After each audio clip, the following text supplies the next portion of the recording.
அஸ்ஸலாமு அலைக்கும். Hi friends, welcome to சஃபின் style. இன்றைக்கி கொல்லையில் ஃப்ரெஷ்ஷாக சுண்டைக்காவும் எலுமிச்சை பழமும் காய்ச்சிருந்துச்சு. அதை பறித்து எடுத்துக்கிட்டோம். அந்த சுண்டைக்காவை வச்சு சாம்பார் எப்படி பண்ணுறதுன்னு வாங்க பார்க்கலாம். ஒரு சட்டியில் துவரம்பருப்பை கழுவிட்டு ஆட் பண்ணிக்கலாம்.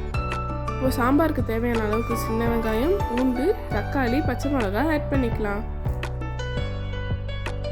பருப்பு வேகிற அளவுக்கு தண்ணி ஆட் பண்ணிக்கலாம். எல்லா சுண்டைக்காவையும் நல்லா இடித்து பருப்பு கூடவே ஆட் பண்ணிக்கலாம். இப்போ அதில் 1/2 டீஸ்பூன் மஞ்சள் தூள் ஆட் பண்ணிக்கலாம். சாம்பாருக்கு தேவையான அளவுக்கு உப்பு ஆட் பண்ணிக்கலாம். இப்போ அது கூட 2 டேபிள் ஸ்பூன் சாம்பார் பொடியும் ஆட் பண்ணிக்கலாம். இப்போ அந்த சட்டியை மூடி வேக வச்சுக்கலாம். ஒரு நெல்லிக்காய் சைஸ் புளியை கரைச்சிக்கலாம். பருப்பு வெந்ததும் நம்ம கரைச்சி வச்சுருக்க புளி தண்ணியை அதில் ஆட் பண்ணிக்கலாம்.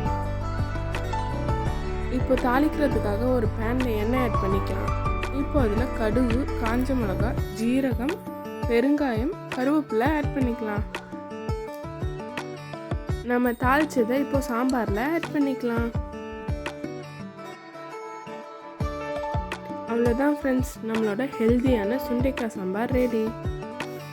இந்த வீடியோ உங்களுக்கு பிடிச்சிருந்தா லைக் பண்ணுங்கள், ஷேர் பண்ணுங்கள், சப்ஸ்கிரைப் பண்ணுங்கள். ட்ரை பண்ணி பார்த்துட்டு மறக்காமல் கமெண்ட் பண்ணுங்கள். தேங்க்ஸ் ஃபார் வாட்சிங்.